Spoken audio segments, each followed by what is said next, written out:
ભારતીય સંસ્કૃતિમાં ગાયનું મહત્ત્વ. ગાયનું પૂજન ફક્ત હિન્દુઓ માટે જ છે એવું માનવું ભૂલ ભરેલું છે. જેનામાં માણસાઈ છે, કૃતજ્ઞતાનો ભાવ છે. પ્રત્યેક માણસ માટે ગાયનું પૂજન છે. તેનો ઉપકાર સર્વ માટે છે. ભગવદ્ ગીતામાં 6ઠ્ઠા અધ્યાયના 32મા શ્લોકમાં શ્રી કૃષ્ણ ખાસ કહે છે, જે યોગી પોતાની જેમ સઘળા ભૂતોમાં સમદ્રષ્ટિથી જોવે છે તે પરમ શ્રેષ્ઠ મનાયો છે. ગોવસ્તુ માતા ન વિદતે. ઋગ્વેદમાં જણાવ્યું છે કે ગાયથી થનારા લાભની કોઈ ગણના જ ન હોઈ શકે. ગાયથી થનારા લાભની કોઈ ગણના જ થઈ શકે તેમ નથી. જીવનના બધા સ્તરોમાં ગાયનું સ્થાન સર્વશ્રેષ્ઠ મનાયું છે. જે શ્રુતિ, સ્મૃતિ, પુરાણ, આયુર્વેદ વગેરેમાં તથા આધુનિક સાહિત્યમાં લખાણમાં જણાવ્યું છે.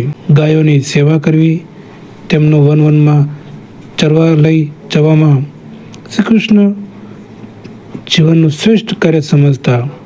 તેથી તેઓ ગોપાલ કૃષ્ણ કહેવાતા. તેમણે કહ્યું હતું કે ગાયો મારી આગળ અને પાછળ રહે, ગાયો મારા હૃદયમાં રહે અને હું તેમની વચ્ચે વાસ કરું છું. ગવા મધ્યે વસામી અહમ.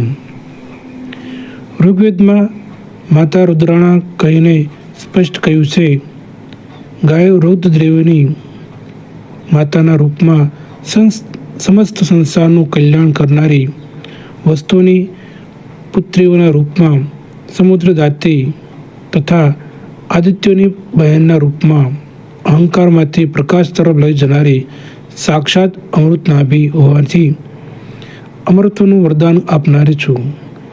એટલે પિતૃઓના શ્રાદ્ધ કરતી વખતે ગૌગ્રાસ મૂકવામાં આવે છે અને બોલવામાં આવે છે કે હે ત્રિલોકની માતા ગાય, મેં ગ્રાસ મૂક્યો છે, તેને તેમ ગ્રહણ કરો. ગૌ માતાનું સ્થાન. વેદોમાં ગાયનું માતા તરીકે વર્ણન છે. હકીકતમાં ગાય એ માનવ સમાજની માતા છે. કારણ કે બાળકને જન્મદાત્રી માતા છે. તે તો બાળકને વર્ષ 2 વર્ષમાં સ્તનપાન કરાવે છે, ત્યાર પછી આખી જિંદગી દૂધ આપનારી માતા જ છે. માટે વિડીયોને લાઈક કરી ચેનલને સબસ્ક્રાઈબ કરી લેજો મિત્રો.